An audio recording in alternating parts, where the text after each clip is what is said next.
Hello guys, welcome to SPC channel. So ఇప్పుడే మనకు ఒక అప్డేట్ వచ్చింది.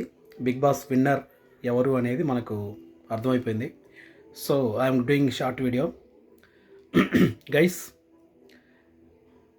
Big Boss Telugu season 8 winner is none other than as expected Nikhil. So ఒక serial యాక్టర్గా తన ప్రస్థానం స్టార్ట్ చేసి ఎక్కడో కేరళలో పుట్టి కర్ణాటకలో పెరిగి కన్నడలో సీరియల్స్ నటించి ఆ తర్వాత తెలుగులో సీరియల్స్ నటించి ఒక స్టార్గా మారిపోయి ఫైనల్గా బిగ్ బాస్కి వచ్చి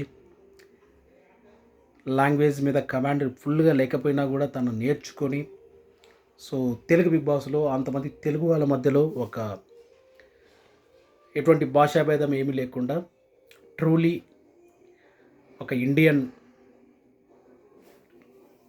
ఎన్విరాన్మెంట్కి తగ్గట్టుగా తను విన్నర్ అవటం అనేది చాలా హర్షించదగ్గ విషయం. So big boss season 8 winner is Nikhil. All the best Nikhil, and congratulation to all other top finalist. Thank you guys, signing off. ఇంతటితో ఈ బిగ్ బాస్ సీజన్ 8 అనేది వీడియోస్ అయిపోయినాయి. ఇక మనం ఫిల్మ్ రివ్యూస్ మీద కాన్సన్ట్రేట్ చేద్దాం. Thank you guys, thank you.